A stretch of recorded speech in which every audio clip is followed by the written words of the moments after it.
And now then, crew, welcome back to the Andy Mechanic YouTube channel and a fabrication video. Recently, you may not or may have, Mrs. Mechanic's doing the workshop diary videos, we removed the engine from my Nissan Patrol, Nissan Safari, that we drove from the UK. The fun bus, we call it. It's well past its sell-by date, the body's all rotten, and Ben wanted the engine to go in his Patrol. You've seen that on the channel. That's the red Ute, the red pickup. Phenomenal machine, but it's a petrol and he wanted it to be a diesel, so he stole my engine. Anyway, he went out and bought an engine stand. Good lad, because he'll need that to work on the engine, get it all prepped up. It needs a few bits and pieces doing. Just accessory wise, there's a couple of brackets that need to be changed and some water pipes and bits and pieces. So he bought an engine stand to mount it on. And it is, beyond any doubt, absolutely shit. Yes, it really, really is. And I'm not happy with him using it. The engine is currently mounted to it, and it's nowhere near strong enough to support a Nissan Patrol straight six, all cast iron diesel engine. Let me show you the problem. Right, not if we get to go in Ben's workshop, especially when he's not here. Okay. Here we have the engine. It's a very large engine, and I'm not going to move it because it's on it's jacked up at the moment. How can we do this? Let's have a look. Ben's got stuff everywhere.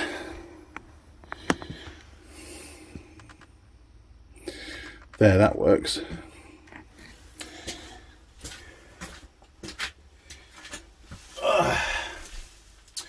Okay, so this is an SCA brand engine stand, and without the trolley jack there and the trolley jack handle, which is currently wedged, this engine would droop even more. It's nowhere near level. Level would be about there, so it drops about 100 mil just because of the weight of the engine, which is significant on the Nissan Patrol. Ben has made some modifications to the hoist of the stand, hoping that it would fix the problem. It hasn't, unfortunately. It's just really, really crap. Now, I think one of the main problems of this SCA stand is that this upright here is not vertical. It is bent or angled, not sure if it's bent or angled, across this way, which is instigating that droop. This should be perfectly vertical, 90 degrees to the legs, and sufficiently strong enough not to flex. It looks decidedly bent down this point here. Now that might be a manufacturing design, or maybe in the past somebody's put something on there which is way, way too heavy, a bit like a Nissan Patrol engine, and it's caused that to bend. These little brackets here that they've put on basically do nothing at all. You can see that they've already bent. Ben put an extra brace at the back, but the problem is it's already bent. What Ben should have done really, I think, is cut a notch in here, bend that back up, take these off, bend it back up, weld it all up, brace it, and then put a leg at the back. And that probably would have worked. So my job now is to design a new engine stand that's suitable for this weight of engine and this length of engine, and make it safe for him. So I've taken some measurements of the engine and of the current stand, and then we're going to design our own. Okay, we've got some basic ideas of what we need to do. Let's go and take a quick look at the drawings and the dimensions that I've done of the original engine, original stand and the engine, and then we'll come up with a cunning plan.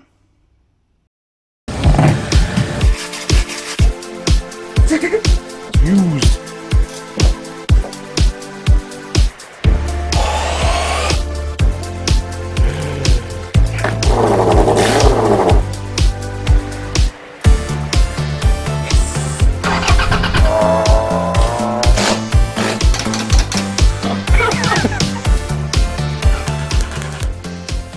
You don't paint something without working.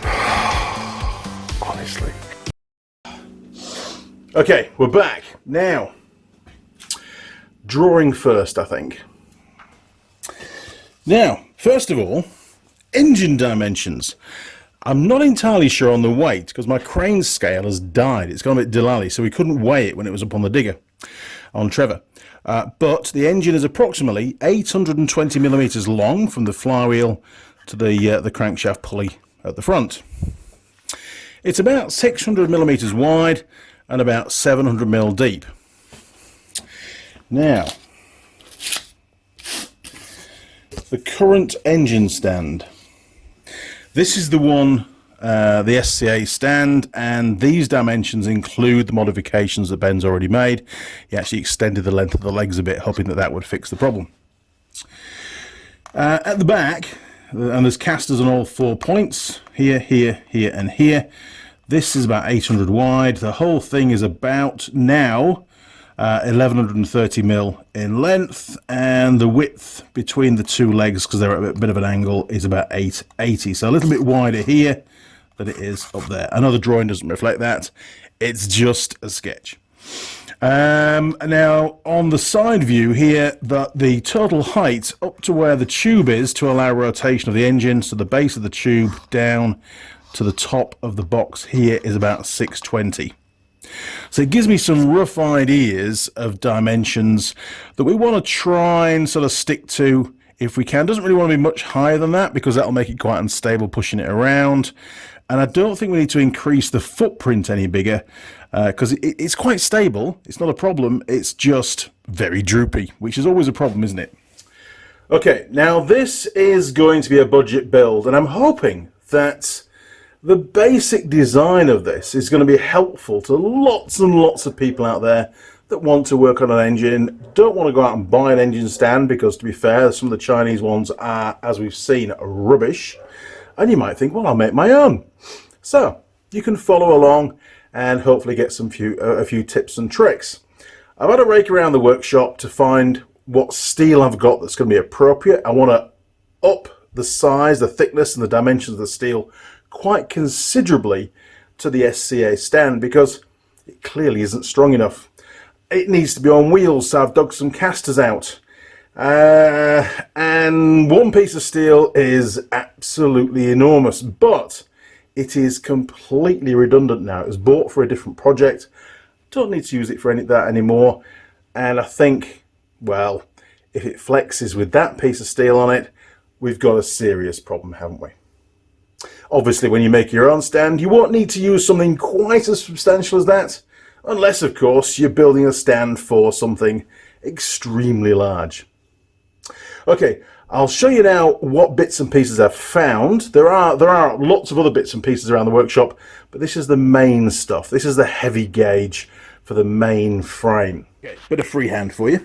So when we built the adventure trailer a couple of years ago now, I had some of this box section left. Now this is unequal box, so it's a lot deeper than it is across. In fact, we'll go and grab a ruler and I'll give you some proper dimensions because I need to know them anyway and I can't really remember them, to be honest.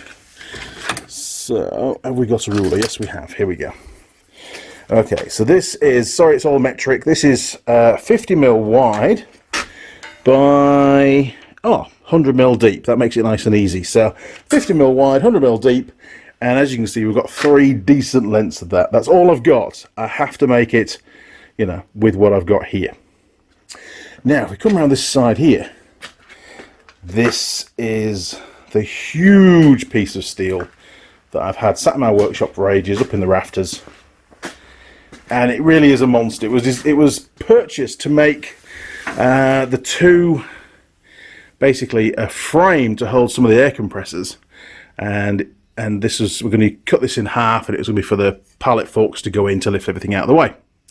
That's not going to happen anymore because we've now building a shed, so they don't need to be portable. Now this is 75 wide by 150 tall, and I think I'm going to use a piece of that as the main base where everything gets welded to, you know, the bit that the upright comes from, the bit that the two forward legs weld to as well.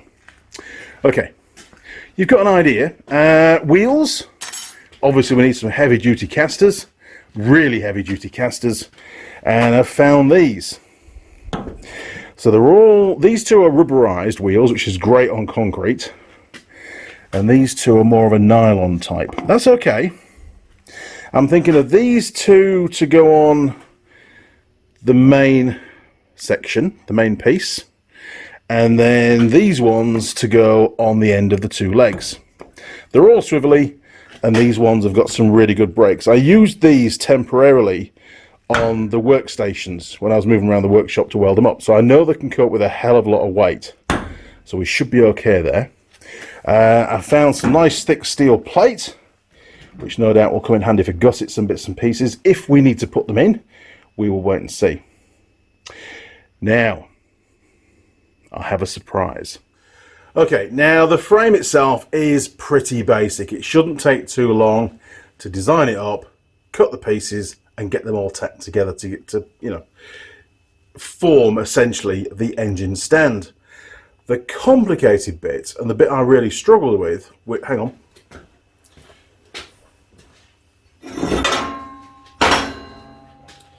Now, I say complicated, it's not complicated, but on the SCA stand and basically all engine stands, you have to have the ability to rotate the engine, because you might want to be working on the sump area, taking off the caps, putting new shells in, that kind of stuff, and then you've got to pull a pin out, spin the engine around, so then you can work on the head area, the valves, the valve springs, rockers, whatever.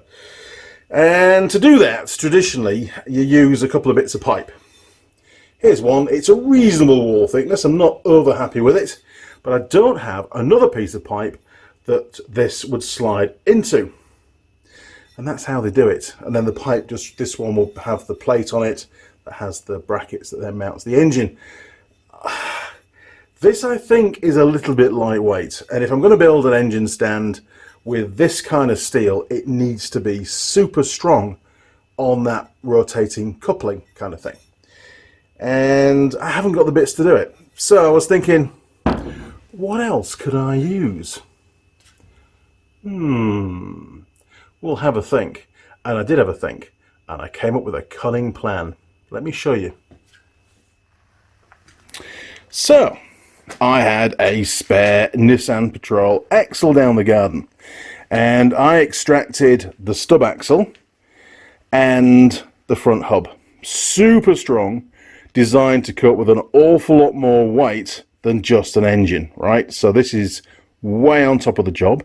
It also comes with a nice bearing set, taper roller bearings in there, which can be replaced, and preload can be set, blah blah blah. And it's also got the disc on it, because there has to be some way of locking the engine in the particular position that you want it. So I was thinking, well, we could drill the disc, drill holes through this, and have a pin that goes through the disc and then through a bracket on the side of the upright or something, which will then stop the engine from rotating. Perfect. The assembly will bolt to the upright, which I might use a bit more of that. Yes, I know it's super strong, but it gives us a nice surface here to bolt the stub axle to, which is that bit there, look. And then we can have, well, there's two possible trains of thought here. The brackets that come off, that move around to bolt the engine, we potentially could mount off each of these wheel studs. But the problem with that is they need to be able to move in and out, and of course the hub's in the way. And I'm not going to machine this. I want to keep it standard if I can. So we can get a piece of steel plate, and I've got some more of that stuff kicking around. I've got nothing any thicker, but I can cut out the hole in the middle, drill the stud pattern into it, bolt that plate to this, and then from that plate have the 4 mounts for the engine. And then there'll be clearance off this to allow them to move in and out. As regards covering this, I'll probably just make a steel plate that'll just bolt over the top of it just to keep all the dust down.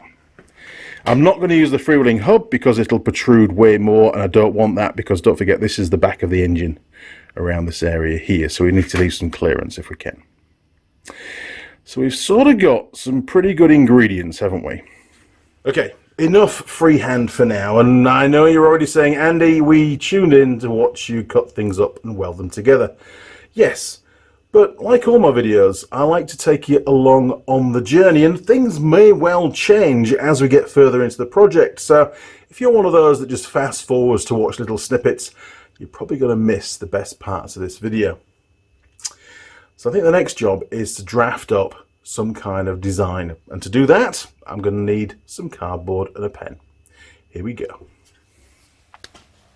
Alrighty, so we're going to need a bar that comes across but we're looking down from the top of the frame, so there'll be a bar, some of that silver 50 by 100 box section, super strong, which will come across and act as the rear section. This is where the casters will be. There'll be a caster there and a caster there. And we're going to need some of that really strong stuff in the middle. So a bit of that will be somewhere around here. That's about there, isn't it? I think so, something like that. And then off that will be mounted, and we want to try and keep the whole thing with a similar footprint. So if I bring it over to there and over to there, it'll look reasonable on the drawing, won't it? And then from there, there will be an leg, as Mr. Clarkson would say, coming off there. And if I can draw another straight, oh, I've got a ruler, hang on, look at that, pretty cool. Okay, I'm at the wrong angle for doing that, right there, and that'll do nicely, grommet. So that's going to be, again, made from that 50 by 100, those legs, and the 100 will be the vertical part, so they're super strong. This will be the monster stuff, and then mounted on the top of here will be another piece of this.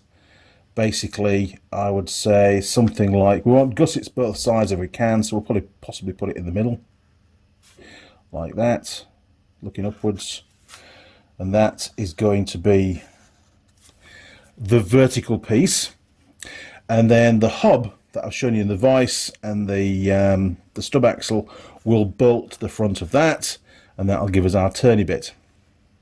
So we need to be mindful that ideally the length of these legs extend to the end of the engine, or maybe just a fraction beyond. We don't want them too long because they're going to get in the way and you're going to trip over them whenever you walk around the stand. Now at this point in time, I'm not too concerned about making these legs so that they can fold up. The whole thing can be one solid frame. It makes it a lot easier to make, a lot quicker to make, and we've got plenty of space, so it's not really a problem. You know, you can just go up in the rafters when we're not using it. So we're going to need that piece, which is going to be about the same length as before. So that's going to be, what was that? That was 800, wasn't it? 800 in length.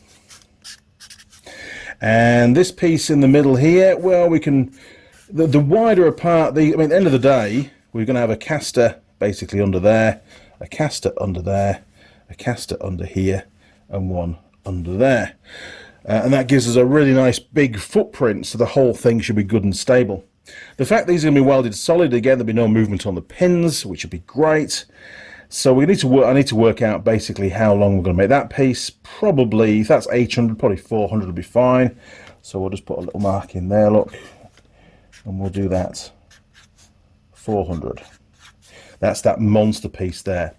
As regards the height, we'll call this piece A. This is the vertical piece. A on here was about 620. But that was excluding the tube for the rotating part, so we're going to need to be a bit taller than that. So I think if we go to 700, we should be fine at that. So A equals 700. Again, this is only approximate. The dimensions may well change, but I want to be pretty, you know, accurate with cutting the big stuff because, you know, A, it's really expensive, and B, it'll take ages to cut it with a slit disc. As regards the length of these legs,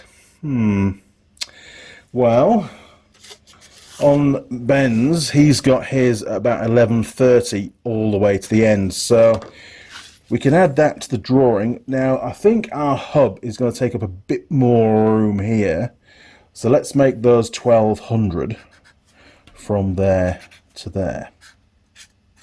I think that will be just fine. So 1,200 millimeters. Now that's the length here. Obviously this is at an angle, so that will be, you know, it's not just 1,200 minus that, because I've got to work out essentially through the right angle triangle principle, which will be, there's your right angle triangle. We can work out that length approximately. Now, as regards a side-on view, if I just draw the legs in down here, not very straight, Mr. Young, I know. That's the leg there. We've got our monster piece of box section in here, like this. Hopefully it was long camera, only just Andy. And then we've got another piece of the 50 by 100, which will just clag onto the end of there, like that, again in the vertical orientation. And then we've got our vertical piece A, which will go in the center, is the plan originally at the moment anyway, in the center there.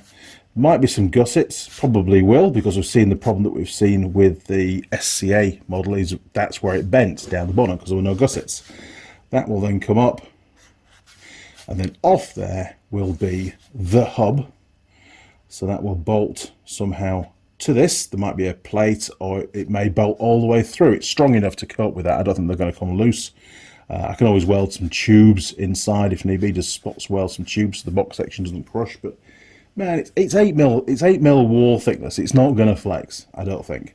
But anyway, the hub will go on there. Give it a bit of that. There's your big hub. That's the spinny bit, and that's got the studs on it. Okay, and then from there we'll have a plate, and that will then have the brackets. So we need to be mindful that we need to have this long enough so that the center line of the hub is similar to the center line of the tube on bends. So if we just put an arrow down there and look at bends again, that was 620 to the base of the tube. So I'll whiz outside, I'll measure the diameter of that tube, knock it in half, and add it to 620. We were going to go for 700. I think 700 probably will be okay. Again, I'll do some more accurate measuring. This is only a brainstorm. As regards casters, there's going to be a caster here and casters at the back. Now the problem is these heavy duty casters are shorter than the more slightly lighter duty, and it's the rear ones that will carry most of the weight. So these are ideal for that. So we've got about, I'll measure it properly again, probably about 60 millimeters difference in height. So it may well be that at the end of these legs here, I'll have to put, you know, another bit of box underneath, and then the wheel here to keep the whole thing level. And I'll adjust that so I get this vertical. Now, I don't think there's going to be any flex on any of this, but it might be worthwhile. I could even make this vertical piece adjustable, couldn't I? If I put a pivot at the bottom with two big heavy plates, and then a plate at the front, plate at the back, and I could have some captive nuts welded on, drill some holes, captive nuts, and a couple of bolts. So you could have some bolts pushing against that piece here, and then you could adjust it to where you wanted it to get the engine dead level. That would be cool, wouldn't it? Dead level. And then once you've adjusted it up correctly, you could tighten up the rear ones, and that would then hold that bar rigid. There's no way it can move around. By making it adjustable, it would compensate for any very small discrepancies in how the weight of the engine causes the stand to flex. So I might incorporate that in the design and get rid of those gussets and put a really big pivot down the bottom. And I think I've got some steel will be perfect for that. Now, I've got the rest of today and tomorrow to get this made. I don't want it to bleed into next weekend. I've got other projects to do. And this is one that's just come along without any warning. And it's been done for safety reasons. I do not want Benjamin, I've told him very explicitly, do not work on that engine on that SCA stand. It's not safe. Those welds could tear at any second, especially if he takes the trolley jack out and tries to move it around. it could fail and it could drop and it could also damage the engine, which we don't want. Those things are getting hard to come by now. Oh, if you've got a spare Nissan Patrol 4.2 TD42 engine that you don't want, then let me know and I'll come and pick it up, because we really need them, honestly. And the same with little Suzuki Jeeps. If you've got a little Suzuki Jeep, SJ410, 413, Samurai, anything like that, not a Scudo or a Vitara, not interested in those, but the little SJs, man, been looking for one of those for a long time.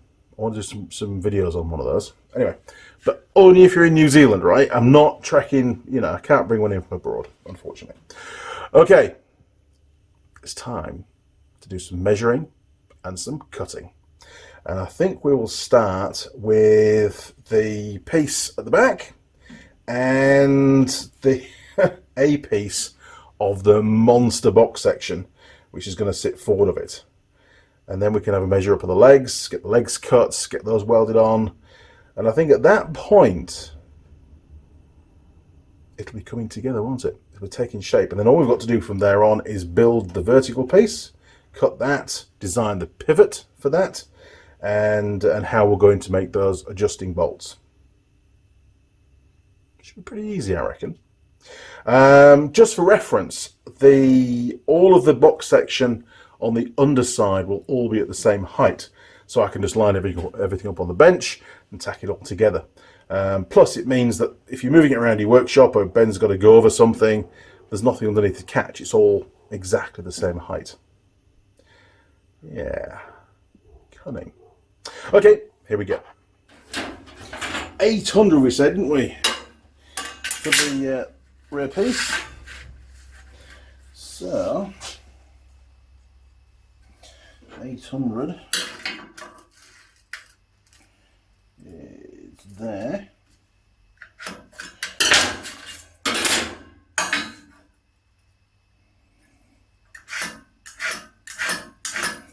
Now this is galvanized, so wherever I weld it, I'm going to have to clean the galv off, same as we did with the Adventure trailer. A bit of a pain, but no rust, right?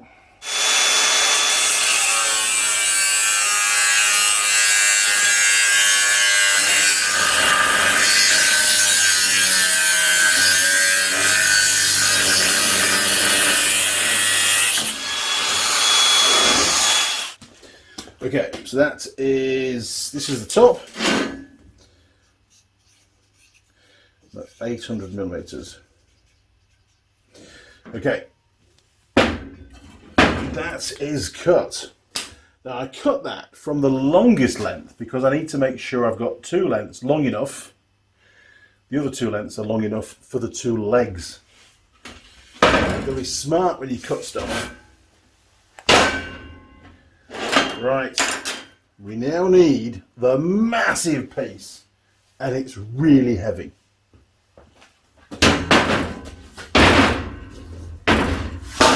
Jeez.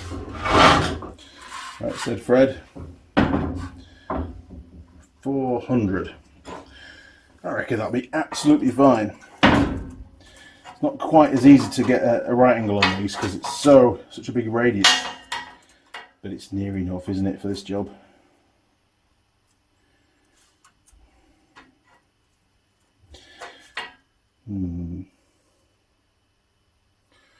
I could use another piece of steel. No. Know about that. Not gonna work. That will work just fine, he says. There we go.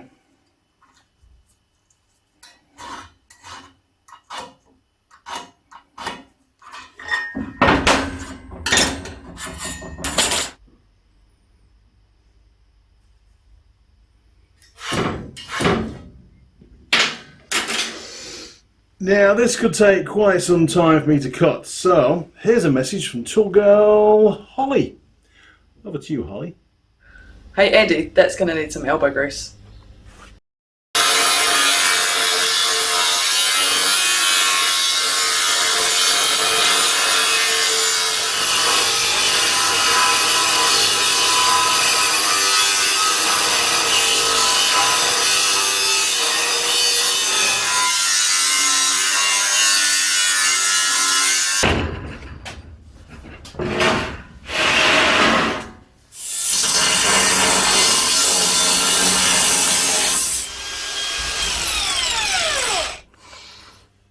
Okay, that's the back piece done and the middle bit, the monster piece. And I've done some calculations on the leg length because they're set at an angle. They're not straight ahead, don't forget. I'll show you what I did to work it out. Okay, so the distance between the outside edge of these two legs is going to be the same as the nasty one that Ben bought, 880 mil. So we're going to basically keep the footprint about the same. So to achieve that, these legs mount to that centerpiece that I've just cut, and they run off at an angle. And to work out that angle, we know that the total distance, I've changed this by the way, is now 220 millimeters, not 220, very slightly longer. The reason for that is our hub is a bit deeper than the method they've done. It sits further forward from that upright, so I've allowed a bit more for that. So 1,220 millimeters minus the width of that, which is 50, and minus the width of that, which is 150, there's 200. We can knock that down to 1020, and this is the calculation. So we've got 240 on this side of the triangle, the right hand triangle, so we've got 200 here, plus the extra 40, because it's, you know, it's 880, not 800, so it's 200 here, 400 across here, 200 here, and then an extra 40 to get up to the midpoint of 440 from the center line. So we've got 200 here, 200 here, plus the 40, 440. Okay, and then the length is 1020. So quite simply, you can jump online, find yourself, this is the cheap way of doing it, a right angle triangle calculator, if you Google that, and then you just put in the known lengths. You only need two. We've got 240, 1020, and that gives us the length of 1047 for the legs. So I've rounded that up to 1050, and I need two of those. 50, there we go, look.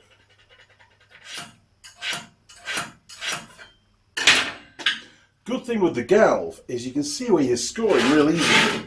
That's great. Not so good for welding, but great for marking out.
Okay, with those four pieces now cut, we get a rough idea. We can start to visualize how it's going to look. We've got the 800 length at the back, the centerpiece, which is 400 long, and then we've got the two legs. And it's only approximately laid out. This is about 880 millimeters from the outside of that box to the outside of that box. Now, remember the problem we had with the wheels, the casters? We can see the height difference here, look, is quite substantial. So I'm thinking, well, I need to make my life a bit easier. In fact, where's that ruler gone? Well, we can just take measure, hang on. So approximately, yeah, we're about 50 mil difference between the two, roughly 55 mil maybe. Okay, so I'm thinking, looking at this, you know I said that they're all going to be at the same level underneath. Well, if we put the legs stepped down so the top is level with this, we will gain, that's 75, I think, from memory. What was it? Pretty sure it was 75. No, 100. 100, right? That's 100. And that is 75. That's right. So we've got 25 mil difference between this and that. So if we put that down level here, then of course where the casters, these casters, connect onto the plates at this end, we'll already have gained the 25 mil of the 55. So we'll only need to gain 30 mil more and the frame should sit level. Why not? So we'll do that. We'll incorporate that into the design, make life a bit easier later on, less spaces to make, and then we'll be good to go. Okay, so the next job is to clean off the galv on this one, tack it to here, cut the angles at the end of these so that they're correct angles so I can weld around there, and then I've got to line those up. Now, how are we going to do that? Well, I've got an angelometer. Hopefully I've got a good battery in it. I'm not sure. If not, I could always tack weld a piece in the middle here or against here and then use that to create my triangle and go from there. Who knows? We'll work something out. It's not hard. Okay, let's get this marked up. So up is that way. Now the big chunk, the centerpiece, is going to sit around here, so we need to clean off basically this sort of area here. We'll clean off down there, inner and outer. Give ourselves a gap. We'll probably run, 10 mil either side of that top line, and then I've got to clean off around here as well. There's no point in cleaning off more than I need to clean off because A, the galv protects the steel, and B, it takes time. Now I'm going to be using this flat disc. Now I found a few of these in a bin, believe it or not, when I was away. Man, where the hell was it? Timaru, I think it was. I was staying at a hotel, put something in the bin outside and spotted a load of these in there. And I thought, well, we'll have them. Never come across Craft-Rite brand before. 80 grit, 120 mil. They'll fit my grinder just fine. So if you see it explode, you'll know why. But, free's free, right?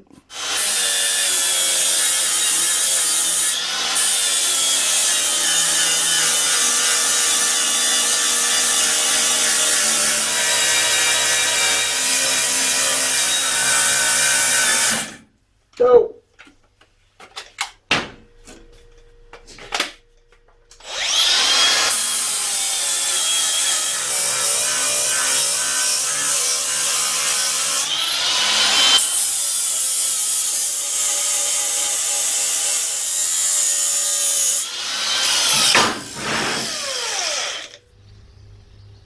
So, what's next, Andy?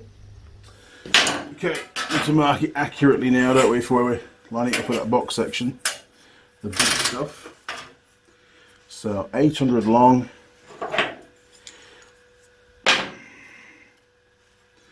We're going to come in at 200 sticking at each end basically, so let's line that up with 200.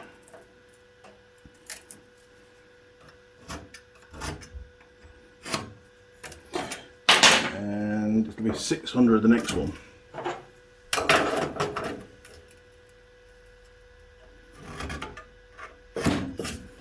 Okay, we'll have the score lines for accuracy. And then we'll have the yellow lines just to make life a bit easier so I can see what's going on. Just on the outside. There we go. Okie dokie. I feel some welding coming on. Okay, we're all plumbed in. 40 ounce supply. Have we got enough gas? Yes, plenty of gas. Regulators set to, I don't know, actually quite a lot. Probably come down a bit on that one. We'll check that once we get going. Now, wire. Have we got any wire? Ooh, the spool's getting down a bit. No, we haven't got much at all, have we? We're rather conservative on that because it's a budget build.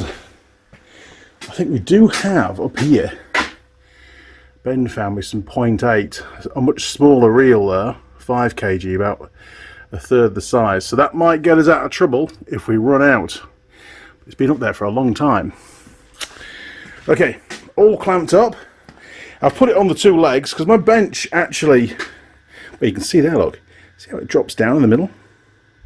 Because it's quite You know, it's not braced very well in the middle. I didn't make it, I bought it like that. I need to brace it one day. So, chuck it on there, that'll line everything up. I've got the score marks lined up nicely. So we are pretty much central, happy with that.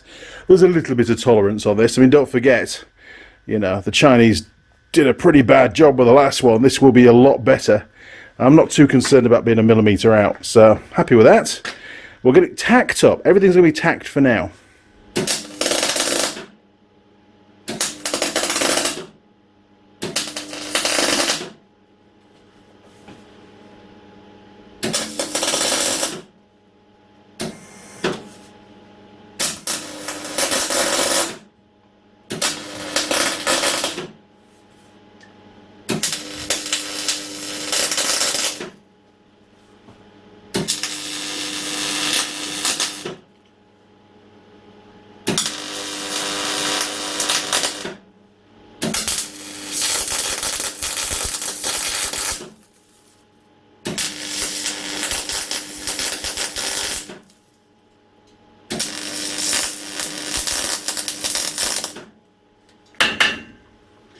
I'll turn the wire speed up later on. I'm doing the 4 welds. That'll do perfectly for now though.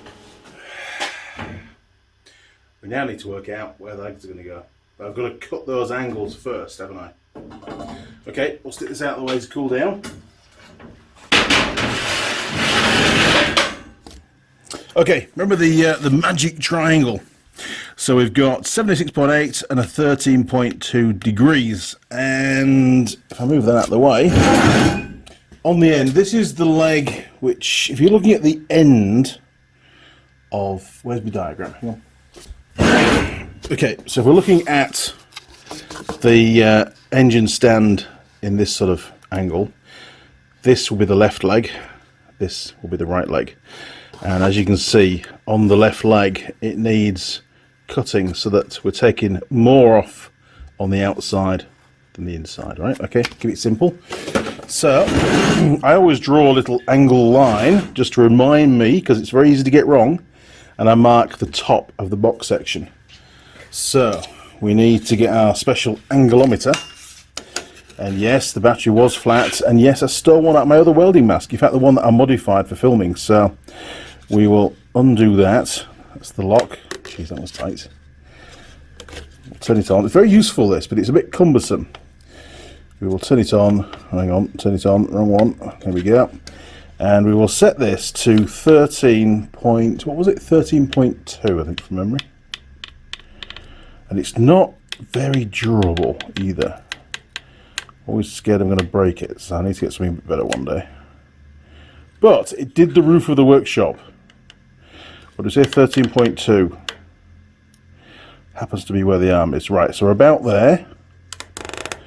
Lock it off, 13.3. It's near enough, okay? It's not, doesn't mean that accurate.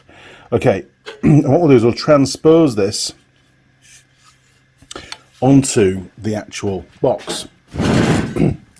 So, obviously we're going to go on at the end. And we'll stick it on there like that, which is the wrong way, look, you see. Andy's made a mistake, so we've got the angle there. And this is the opposite angle. So, we need to turn the box section over like that, and now we can do it. So I'm going to transfer that angle, 13.2 approximately, onto the box section. There we go. And you can now see the line.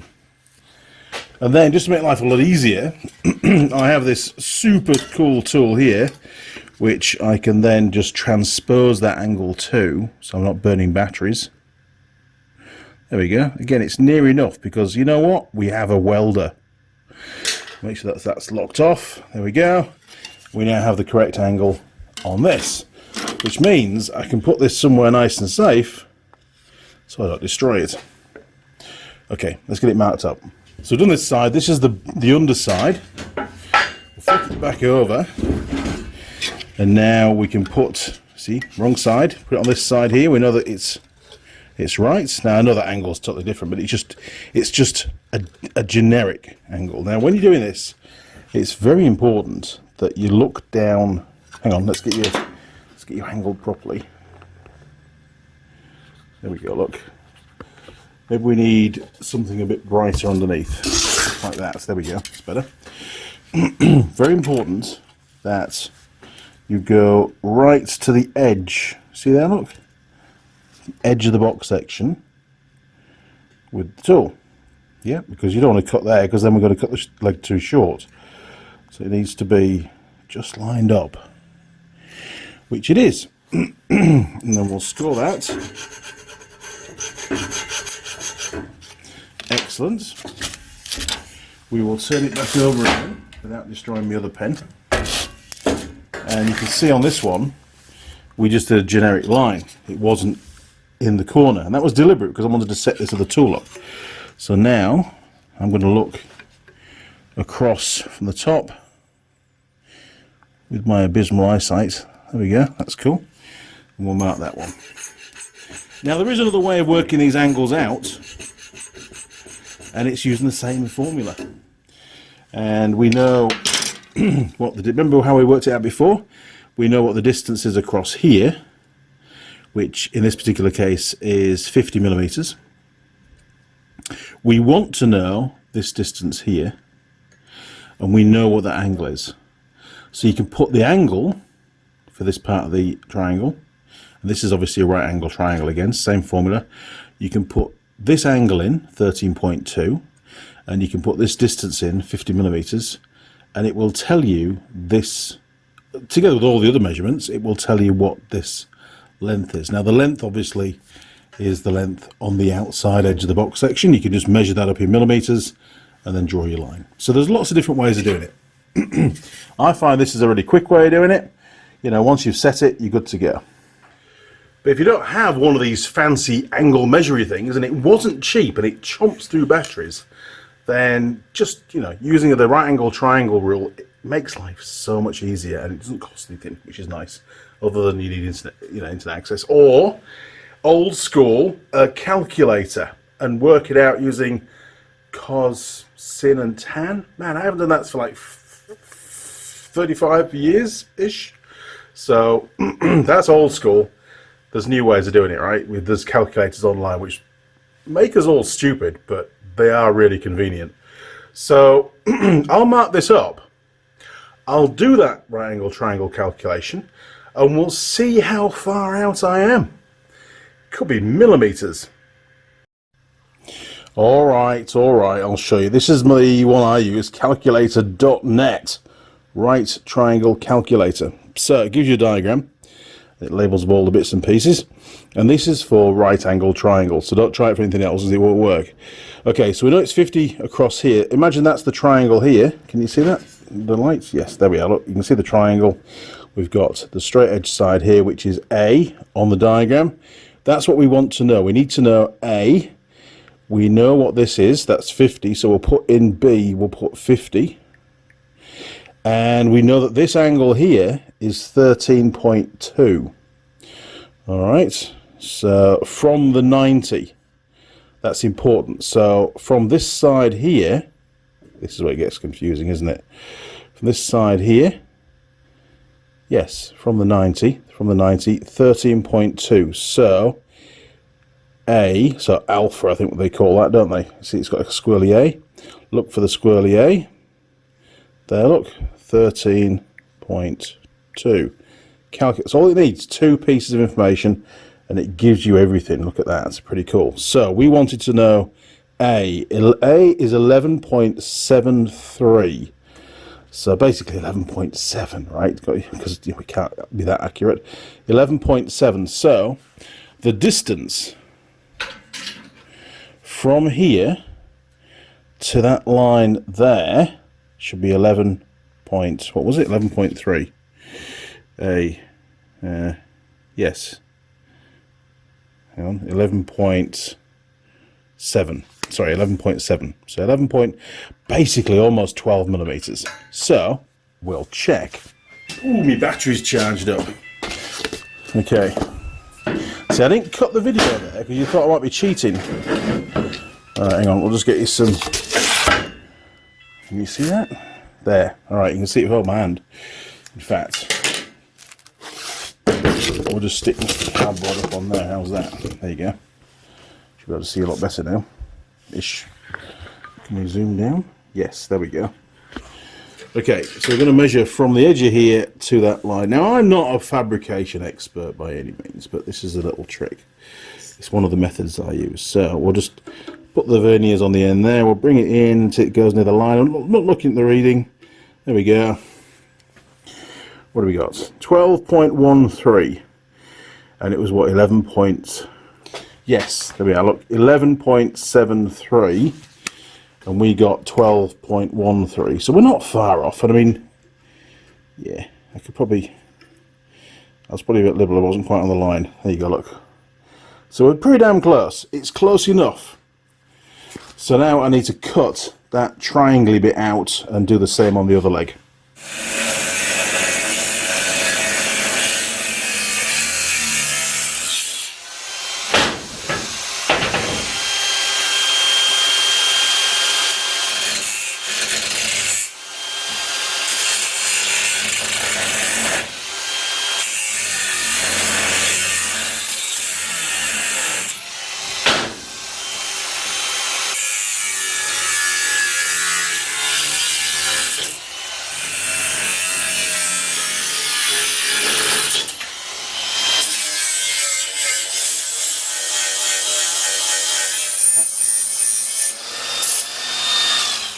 Okay, the legs are cut, the angles are all in place, I've cleaned off all the galv, and I've put a little chamfer on the cuts as well for where the weld's going to go. It's always good to do that, little valley for your welds. We're going to tack today. We're not doing the full welding up job. That'll be tomorrow once we know that everything's exactly where it needs to be. So I'm going to lay everything out on the bench again, a bit more accurately this time, get the angles right, and then we'll tack them into place. Well, we're about there. Both legs are clamped into place, brilliant, in the correct orientation and up to the centerpiece and at the correct angle. And we have, near as damn it, 880 millimeters from the outside of one leg to the outside of the other at the furthest distance away from the main piece, which is exactly what we planned. But let's just double check, because you want to know that I'm right, right? I've already filmed this once and it didn't all go on the camera, so we'll have to do it again, won't we? So, because you know, I know what you like in the comments otherwise, so we'll just pop that in there, do that, tighten it up. Okay, we've got 103.8.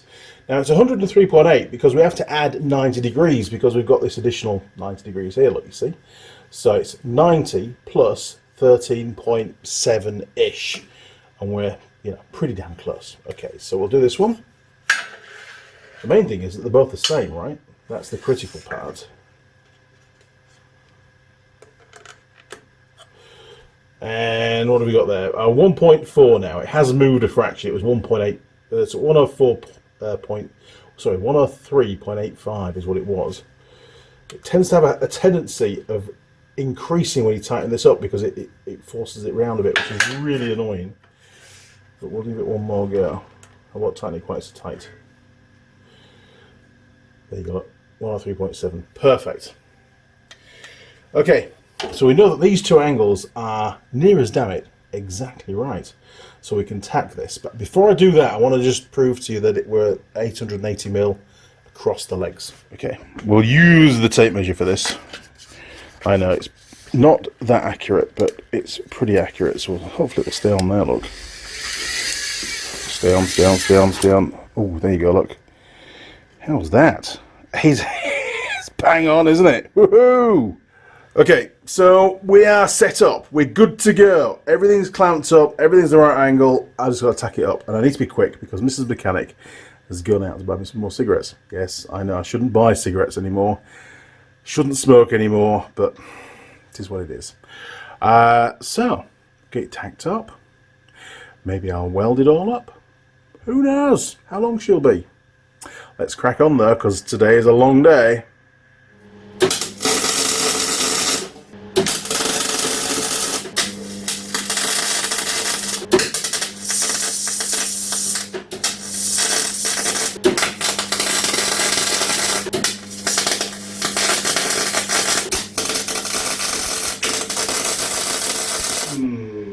brace these up so that when we weld it, it doesn't pull them all over the place. I'll weld across the top first, flip it over and do the underneath, and then we'll do the sides. That'll work.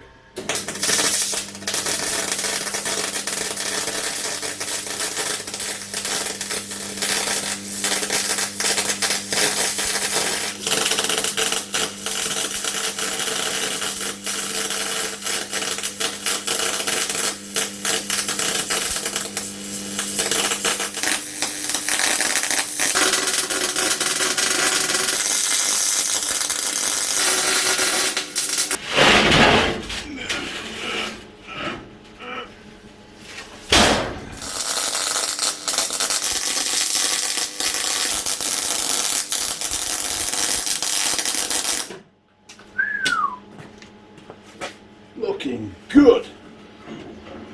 I love it when a plan comes together.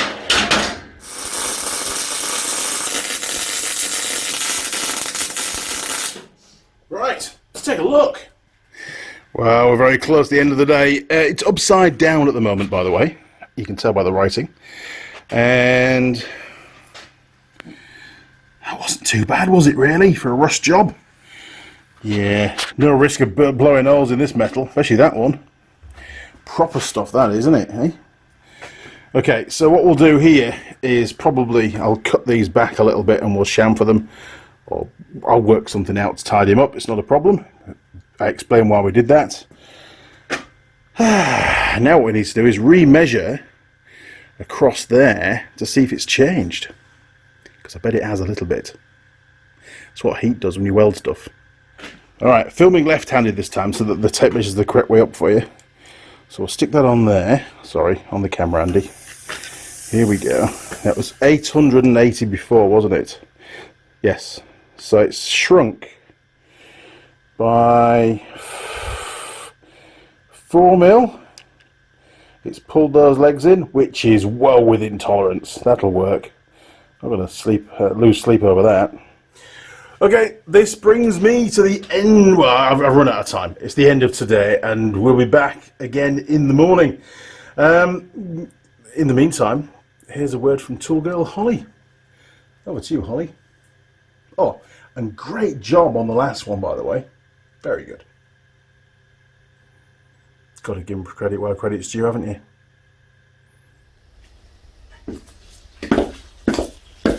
Now then, crew, Tool Girl Holly here.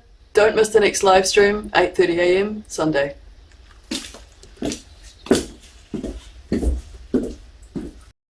Scratch that. I've been editing the video. I'm in the future now, by the way, and I'm going to split it up into episodes. So you've just watched the first episode of building the engine stand. Now, if you enjoyed this video, why not click on the subscribe button? Ring the bell, and that way YouTube will send you notifications when episode 2 goes out, so you won't miss it. And you'll also find me on Facebook and Instagram. Now, feel free to leave any messages or communicate via those portals, or you can email me directly, andymechanic@live.co.uk. That's right, it's a UK email address, even though I'm in New Zealand. Now, if you'd like to support the channel, then you can through Patreon. And you can become a patron, and you can make monthly donations or a one-off donation that way, and you can unlock certain levels of additional access through Patreon as well. There's some pretty cool photos on there from a while back, to be fair. Or you can help through PayPal. You can send hard cash. Don't send it as a donation though, just send it as a payment, and it's the same email address, andymechanic@live.co.uk.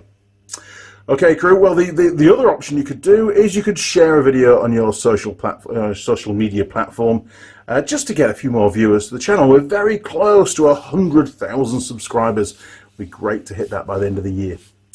Right, I'll see you in episode 2. Thanks for watching.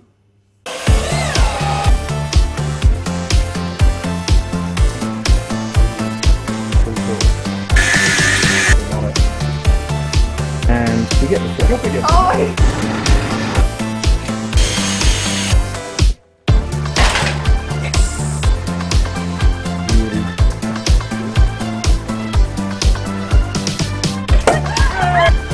Ha ha ha!